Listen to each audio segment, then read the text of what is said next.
Shalom ou bracha. Une question qui se pose souvent, surtout qu'on a très envie lorsqu'on sort de la maison pour sortir de la ville, des fois d'avoir des chaussures qui sont nickel, et donc de se cirer les chaussures le jour où on quitte la ville.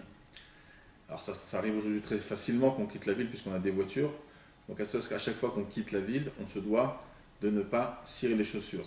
Alors d'abord, il faut savoir que ça a été dit par Rabbi Yehuda Chassid dans le Siman Lamed Tet, et il y a une très grande discussion, est-ce que toutes les choses que Rabbi Yehuda Chassid a dit dans le Sefer Chassidim, est-ce que ça nous concerne ou ça concerne plutôt ses descendants?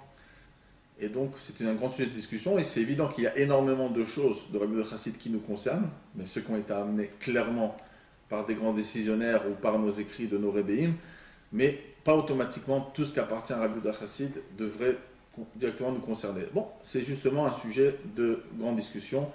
J'ai écrit dans mon Sefer sur Even Ezer une dizaine de pages à ce sujet.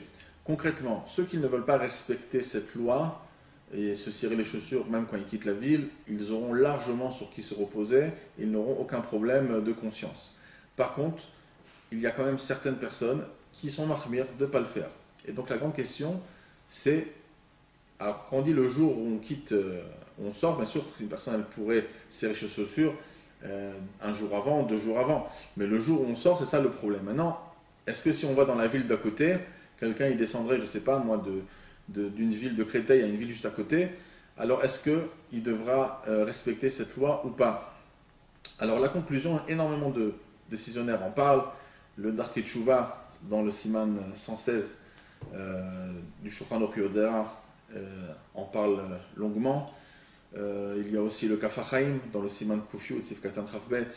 Là-bas on parle de Tfilat HaDerech et il rentre cette halakha-là à cet endroit. Et on a Rab Chaim Naeh dans le Ksot HaShulchan dans le Siman 67 Sif Katan Tet qui en parle.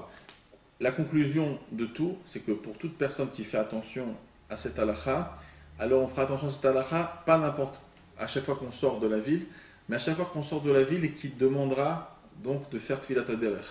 Lorsqu'on fait Tfilat HaDerech, alors ça prouve que ça s'appelle vraiment être sorti. Mais des fois, lorsqu'on sort d'une ville à l'autre, eh ben, il y a des maisons qui sont en continu et qu'il n'y a pas besoin de faire Tfilat HaDerech. Donc Tfilat HaDerech, c'est bien sûr, ce sont des lois bien précises qu'on sait qu'on fait, qu'on sait qu'on ne fait pas selon la distance. C'est expliqué dans le Morakan aussi dans le Kuf Yud. Mais à chaque fois qu'on ne fait pas Tfilat HaDerech, on ne se doit pas de respecter cette halakha et donc on pourra, d'après toutes les chitotes, nettoyer, enfin cirer nos chaussures.